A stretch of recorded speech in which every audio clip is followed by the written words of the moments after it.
The sky above New Prometheus colony burned orange as the alien ships descended through the clouds like metal insects hungry for prey. And the colonists below watched in horror as their peaceful morning turned into a nightmare they never expected to face on this distant world.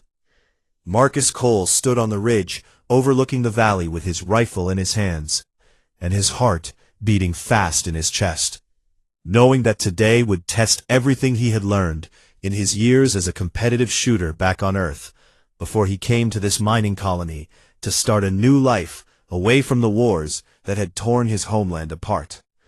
The Vecthari warships landed in perfect formation across the plains, and from their bellies poured hundreds of soldiers covered in thick black armor that looked like the shells of giant beetles, their 4 eyes glowing red as they scanned the human settlement with what could only be described as hunger and contempt. Behind Marcus, the evacuation sirens wailed. Families grabbed their children and ran toward the underground bunkers that the colony had built for emergencies just like this one, though nobody had truly believed this day would ever come, because the galaxy had seemed so empty and so safe until now.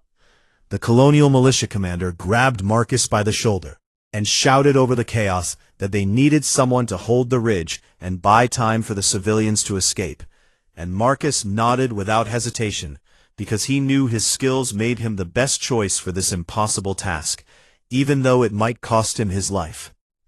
He dropped to one knee behind a boulder and raised his rifle to his eye, feeling the familiar weight of the weapon against his shoulder, as he had felt it 1,000 times before in competitions, where the only stakes were trophies and pride. But now the stakes were the lives of everyone he had come to call his neighbors and friends. Through his scope he watched the Vecthari patrol advance across the ridge. Open ground with arrogance in every step they took, their plasma lances held carelessly at their sides, as if they expected no resistance from the primitive humans who had dared to settle on a world the Dominion now claimed as their own. Marcus breathed out slowly and squeezed the trigger. The crack of the rifle echoed across the valley, and 400 meters away, a Vecthari soldier crumpled to the ground, with a hole through his helmet where his face used to be. And his companions froze in confusion, because they had no idea what had just happened, or where the attack had come from.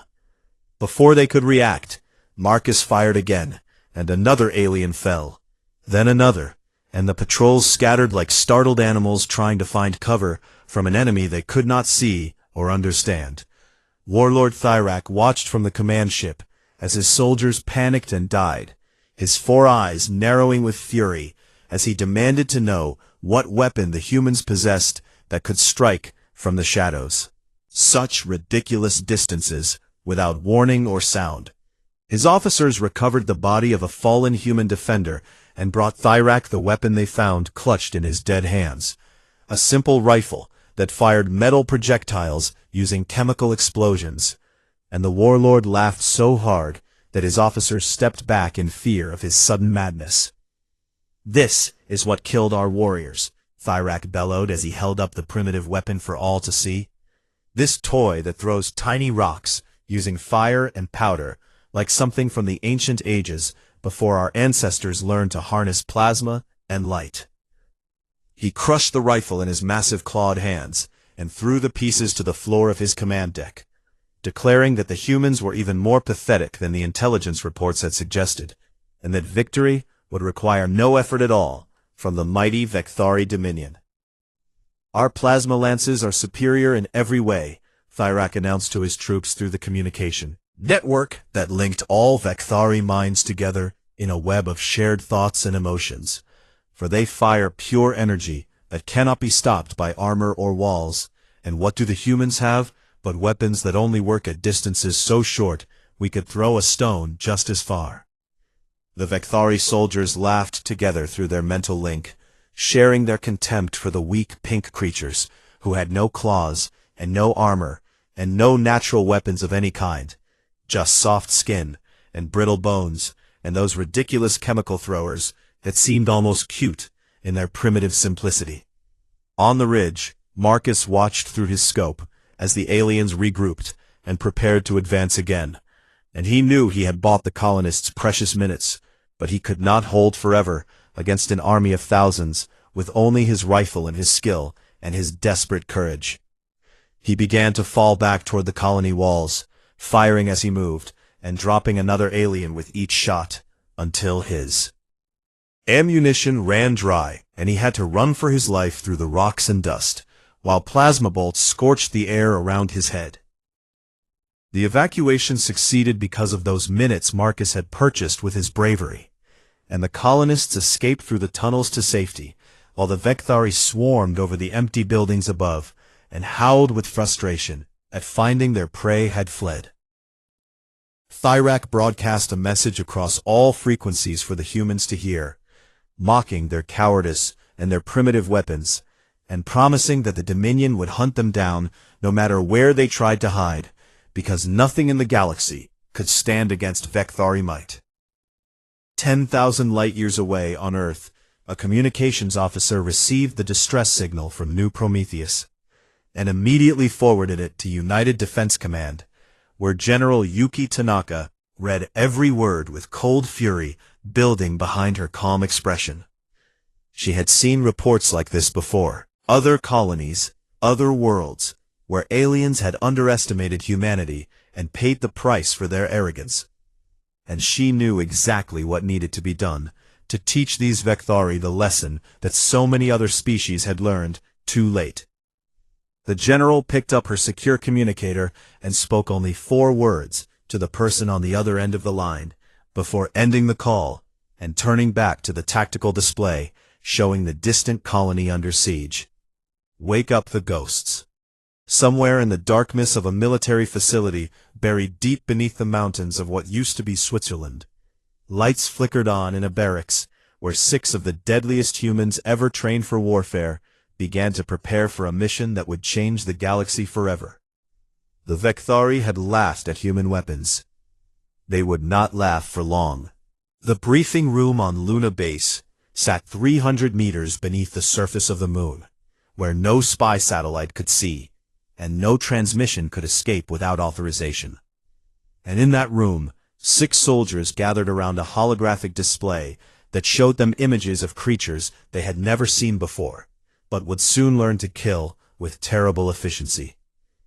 Master Sergeant Elena Vasquez studied the alien figures rotating slowly in blue light before her eyes, memorizing every detail of their anatomy with the same focus she brought to studying every target she had ever been assigned to eliminate in her 15 years of service to humanity. They called her Spectre because she was a ghost on the battlefield, invisible and silent and deadly beyond anything the enemies of Earth had ever encountered. With 847 confirmed kills across 3 colonial conflicts that had earned her a reputation even among the elite Special Forces units who whispered her name. Name with respect and fear. General Tanaka stood at the front of the room and began the briefing with a simple statement that made every ghost lean forward with interest and anticipation. The Vekthari Dominion has conquered over 1,000 worlds across the galaxy, she said as images of burning cities and enslaved populations flashed across the display. And they have never lost a single war, because their soldiers are stronger than any opponent they have faced. And their tactics are designed for overwhelming close combat assault. Elena watched the footage of Vekthari warriors charging across battlefields with their plasma lances blazing, cutting through defensive lines like hot knives through soft butter. And she understood immediately why so many species had fallen before this enemy. But they have a weakness, the general continued with a thin smile forming on her lips. A weakness so fundamental to their biology and their culture that they cannot even recognize it as a weakness because they have never encountered a species like humanity before. She zoomed the display to show a close-up of the Vekthari head with its 4 clustered eyes and thick armored skull, pointing out how the eye placement gave them excellent depth perception at close range, but severely limited their ability to see or even focus on objects beyond 600 meters. Their entire evolution as a species centered on pack-hunting tactics, Tanaka explained as biological data scrolled across the screen. They chase prey as a group and overwhelm it with numbers at close quarters, and every weapon they have ever developed reflects this fundamental approach to combat. The plasma lance has an effective range of 50 meters, another ghost named Rodriguez observed with disbelief in his voice. That means they have to get close enough to see the whites of your eyes before they can even fight you. Exactly, the general replied with satisfaction. And because no species they have conquered ever developed long-range precision weapons, the Vecthari do not guard against threats they cannot see. They do not watch horizons beyond their visual range. And they do not believe that death can come from kilometers away without warning or sound. Elena felt a cold smile spread across her face as she began to understand why the ghosts had been awakened for this mission. "We are going to teach them about snoopers," she said quietly, and the other 5 members of her team nodded with the grim determination of predators who had just spotted wounded prey. The general pulled up the next section of the briefing, which showed detailed analysis of Vecthari psychology and their unique hive-mind communication system that linked all members of their species through a shared emotional network. "When one Vecthari feels fear," Tanaka explained, "every Vecthari nearby feels that same fear through the link. And this system that evolved to help them coordinate pack attacks will become their greatest vulnerability when you begin your work." Elena understood the implications immediately and felt a chill run down her spine that had nothing to do with the cold, recycled air of the underground base. "If they break one, they break them all," she whispered, and the general nodded with approval at her quickest student. "Your mission is simple in concept, but will require every skill you possess," Tanaka said, as tactical maps of the colony appeared on the display. "You will insert via stealth onto Kellar 7 and conduct psychological warfare operations against the Vecthari invasion force until they abandon the siege or are destroyed by their own terror." Elena rose from her seat and walked to the armory section of the base, where her personal weapon waited for her in a climate-controlled case lined with soft fabric that protected every precious component. The M2180 magnetic accelerator rifle represented the peak of human weapons technology, of launching tungsten projectiles at velocities that could punch through starship armor at ranges exceeding 3 kilometers. And Elena had named her particular rifle Whisper because the last thing her targets heard was the soft breath of wind as the round passed through their skulls. She ran her fingers along the barrel with the tenderness of a musician touching their favorite instrument. Knowing that this weapon would sing death across distances the Vecthari could not even imagine in their worst nightmares. The team assembled at the stealth shuttle 12 hours later, with their gear packed and their minds focused on the task ahead.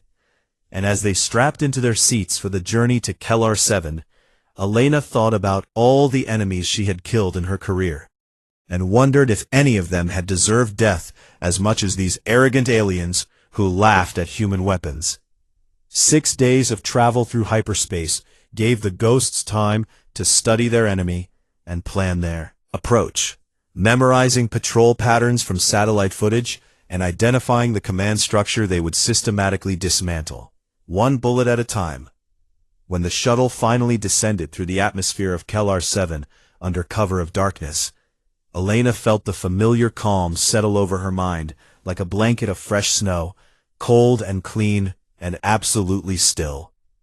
They landed 15 kilometers from the colony, in terrain too rough for the Vecthari to patrol, and as Elena crawled into position on a ridge overlooking the enemy encampment, she pressed her eye to the scope of her rifle and smiled at what she saw. 2 kilometers away, Warlord Thyrax stood on a platform, addressing his officers with his arms raised in triumph. Completely unaware that death was watching him from a distance his species could not comprehend. Elena adjusted her scope and calculated the wind speed and the temperature and the rotation of the planet and 100 other variables that would affect the flight of her bullet across the vast empty space between her rifle and her target. "They have no idea what a predator looks like," she whispered to herself, as her finger rested gently on the trigger. "But they are about to learn." The education was about to begin. Warlord Thyrax stood before his assembled officers in the cool night air of Kellar 7, with pride swelling in his chest as he looked upon the army that had never known defeat. And he opened his mouth to deliver a speech about the glory that awaited them when they finally crushed the pathetic human resistance hiding behind their walls. "Tomorrow we shall burn their shelters and drag them from their holes like the vermin they are," Thyrak declared, with his voice booming across the command post, where 50 of his highest-ranking officers stood at attention. "For no species in the history of the Dominion has ever resisted our might, and these soft-skinned creatures will be no different." His second-in-command, a veteran warrior named Krell, who had served in 20 campaigns across the galaxy, stepped forward to add his voice to the warlord's speech. "The humans fight with weapons so primitive that our ancestors would have laughed at them," Krell announced. "Chittered with amusement through their mandibles. They throw tiny metal stones, while we command the power of stars themselves, and soon they will kneel before the Dominion, or they will cease to exist entirely." Krell never finished his sentence. One moment, he stood proud and tall beside his warlord, and the next moment, his head simply vanished in an explosion of purple blood and shattered chitin that sprayed across Thyrak's armor like warm rain on a summer day. The body stood for a heartbeat, as if confused by the sudden absence of its head, then collapsed to the ground in a heap of twitching limbs, while every officer in the command post froze in absolute shock and terror. 3 seconds later the sound reached them, a distant crack like thunder from a clear sky, echoing across the plains from a direction none of them could determine. "What was that?" Thyrak screamed, as he spun in circles, looking for the enemy that had killed his most trusted warrior. "That come from? Who did this?" Before anyone could answer, another officer fell with a hole through his chest that Elena had placed precisely between the gaps in his armor. And then another dropped, clutching at a throat that no longer existed, and the command post erupted into chaos as the Vecthari scattered like insects, fleeing a bright light. Through the hive mind link, every soldier in the camp felt the terror of the officers who were dying one by one from an invisible enemy, and that fear spread like wildfire through dry grass, until 10,000 warriors were screaming and running without knowing what they were running from or where safety might be found. Elena worked methodically from her position 2 kilometers away, selecting her targets with the patience of a predator who knew her prey could not escape, no matter how fast they ran or how desperately they hid. The other ghosts had spread out across the ridges and valleys surrounding the camp, different sectors, and ensuring that death could come from any direction at any moment without warning or mercy. Rodriguez dropped a communications officer who was trying to call for reinforcements from orbit, and the alien died wondering how any weapon could reach him inside his supposedly secure bunker, with the shot angled through a ventilation shaft no wider than a human fist. Chen eliminated a pilot attempting to reach his aircraft, the bullet passing through the cockpit canopy and ending any chance of aerial response before the engines could even warm up.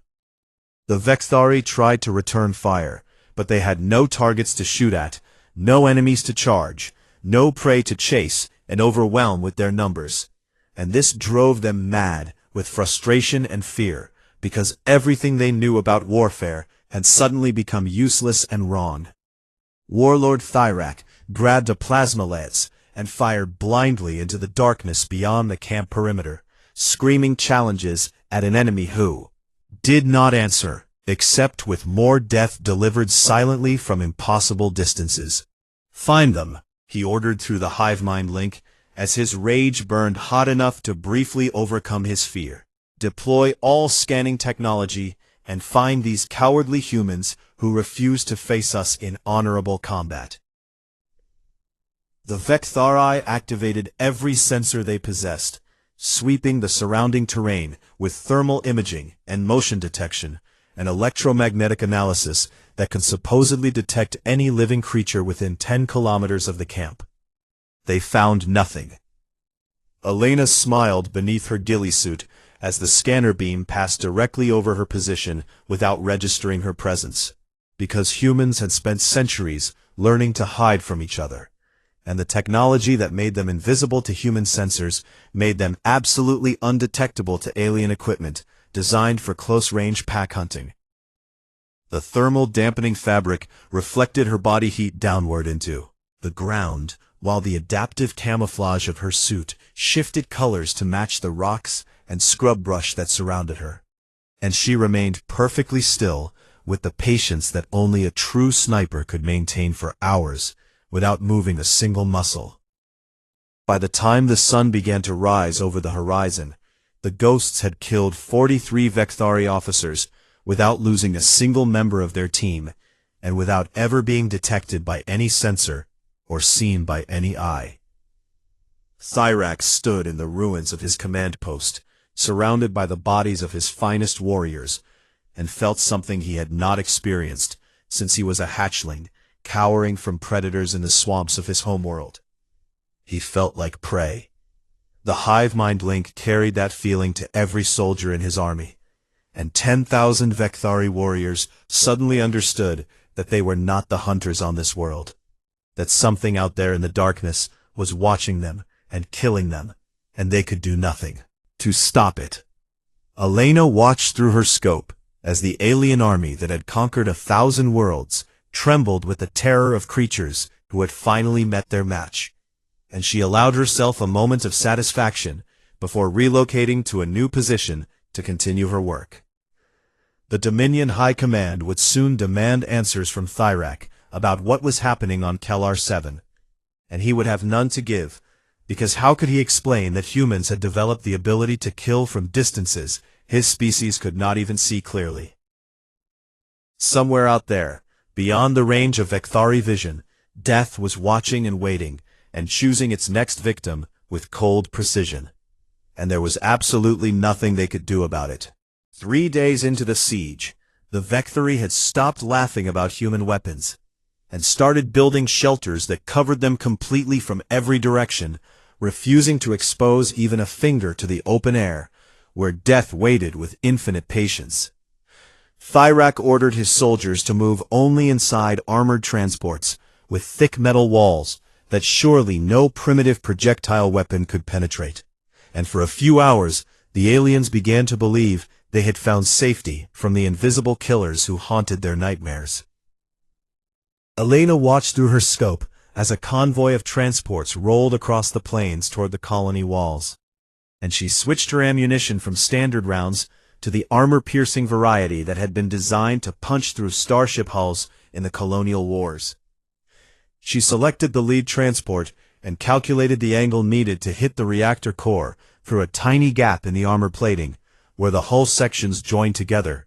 Would be impossible for any marksman who had not spent 20 years practicing this exact technique. The round left her rifle at 3 times the speed of sound and crossed the distance of nearly 3 kilometers in less than 2 seconds, before finding its target with surgical precision that no alien species had ever achieved. The transport exploded in a ball of blue fire that consumed everyone inside and sent the vehicles behind it swerving wildly as their drivers panicked and crashed into each other in their desperate attempt to escape the same fate. Through the hive mind link, the terror of the dying soldiers spread to every Vecthari on the planet, and they realized, with growing horror, that there was nowhere to hide and nothing that could protect them from an enemy who killed from distances they could not even see clearly with their 4 clustered eyes. Thyrak raged inside his command bunker as reports of more deaths flooded in from every sector of his camp. Officers falling one by one despite every precaution they had taken. And he decided that if he could not kill the human snipers, he would at least capture one of the regular defenders and learn the secrets of their terrible weapons. A patrol caught Marcus Cole during a supply run outside the colony walls, and dragged him back to the bunker, where Thyrak waited with questions burning in his mind, like fire that demanded fuel. The warlord towered over the human prisoner, and demanded to know how such a weak and fragile species had developed weapons that could kill from beyond the horizon, weapons that struck without sound and gave no warning to their victims before death arrived on silent wings. Marcus looked up at the alien monster looming above him and laughed with genuine amusement, despite the danger of his situation, because the answer to that question was so simple that any human child could have explained it. "You want to know why we have these weapons?" Marcus said, with a grin that showed his small flat teeth. "We have them because we have been killing each other for 200,000 years, and we got really, really good at it." Thyrak stared at the human in confusion, because his words made no sense to a Vekthari mind that had never contemplated the concept of a species waging war upon itself. "Your own kind?" the warlord asked slowly, as if speaking to a creature too stupid to understand basic concepts. "You kill your own species with these weapons?" "Every day," Marcus replied with something like pride in his voice. "We have fought wars against ourselves since before we learned to write or build cities. We have killed each other with rocks and spears and arrows and guns and bombs and missiles, and each time we invented a new way to kill, we made sure it worked better than the last one."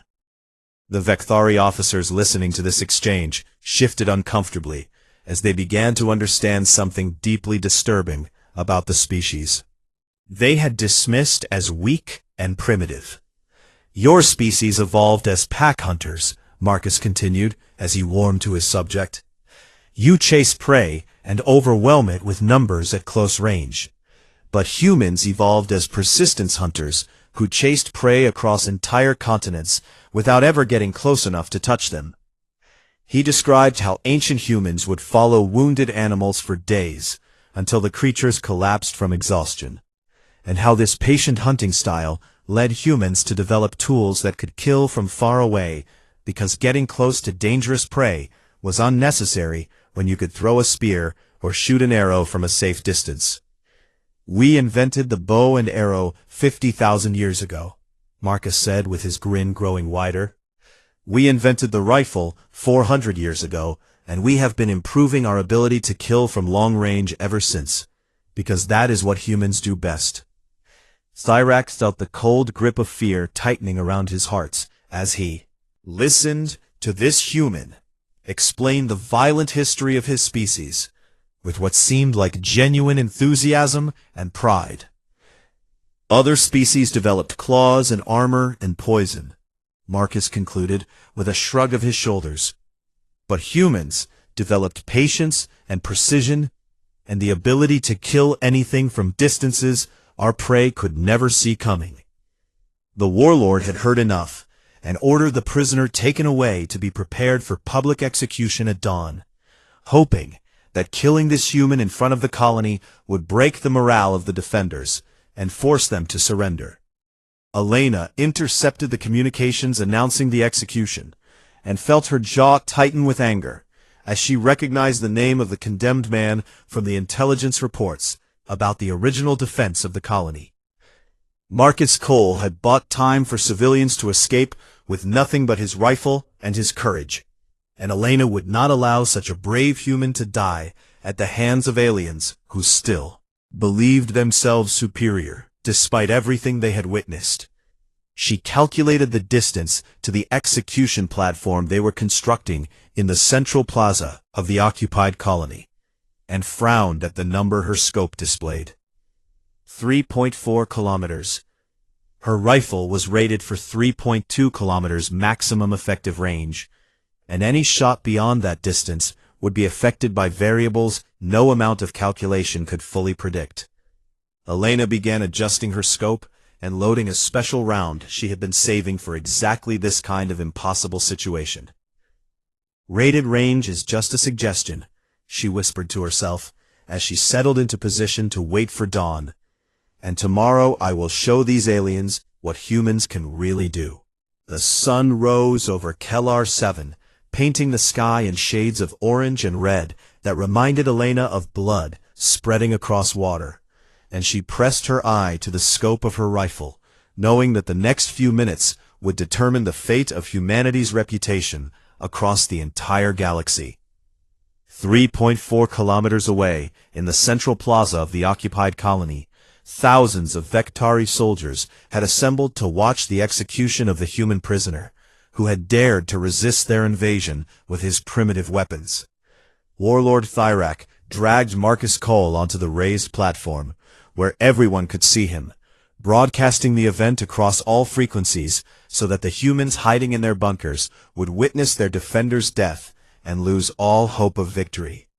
He also broadcast to the Dominion High Command, who watched from their throne world hundreds of light years away, eager to see their warlord crush the spirit of this troublesome species once and for all. Stood with his hands bound behind his back, but his head held high, refusing to show fear, even as the massive alien towered over him, with a plasma blade humming and glowing with deadly energy.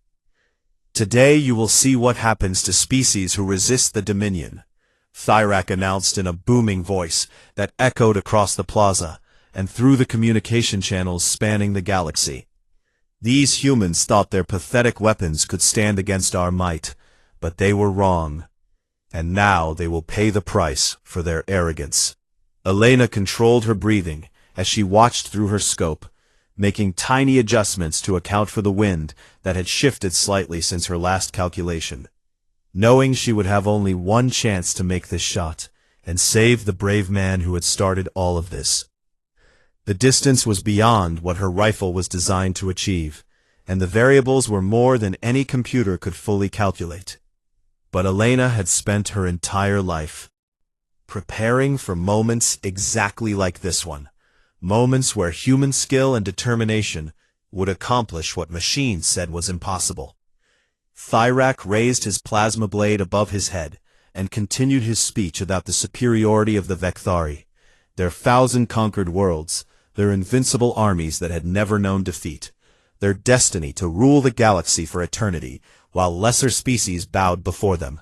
He spoke of how humans were weak and soft and fragile, how their weapons were primitive toys that could never threaten a true warrior species, how this execution would prove once and for all that resisting the Dominion was futile and foolish. Elena exhaled slowly and let her finger rest on the trigger with the gentleness of a lover's touch. In the plaza, Thyrak brought his blade down toward Marcus Cole's neck. Elena fired. The tungsten round left her rifle at 4 times the speed of sound and began its journey across 3.4 kilometers of open air, fighting against wind and gravity and the rotation of the planet itself as it flew toward a target that would have been invisible to most species at that distance. Thyrak's arm disappeared just below the shoulder. The plasma blade clattered to the platform floor as the warlord staggered backwards, screaming in shock and pain, purple blood spraying from the stump where his limb had been only a heartbeat before. For 3 long seconds, there was absolute silence as every Vectari in the plaza tried to understand what had just happened. Then the sound arrived. The distant crack of the rifle shot rolled across the plains like thunder from a cloudless sky, announcing to everyone present that death had come from so far away that the bullet had reached its target before the sound could even begin its journey. Elena activated her communication system and broadcast on all frequencies, her voice cold and calm and utterly terrifying in its quiet. Confidence.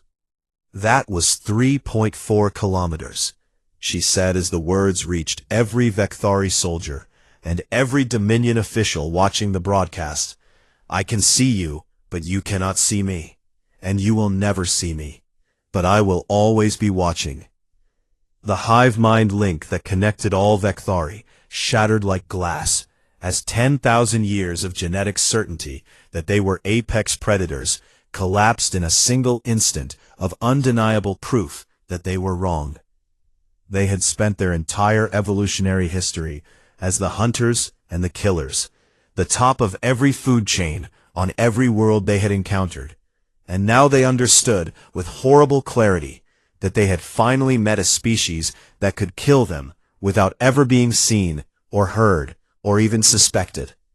The terror spread through the link like poison through blood, and the army that had conquered 1,000 worlds broke and ran in every direction, soldiers throwing down their weapons and fleeing toward their ships, while their officers screamed orders that no one obeyed.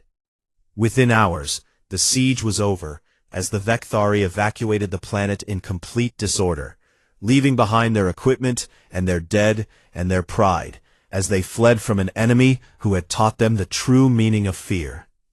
The Dominion High Command watched the retreat in stunned silence, and immediately began accessing every piece of intelligence they had ever gathered about humanity, searching for some explanation for what they had just witnessed. What they found terrified them even more than the impossible shot that had maimed their warlord.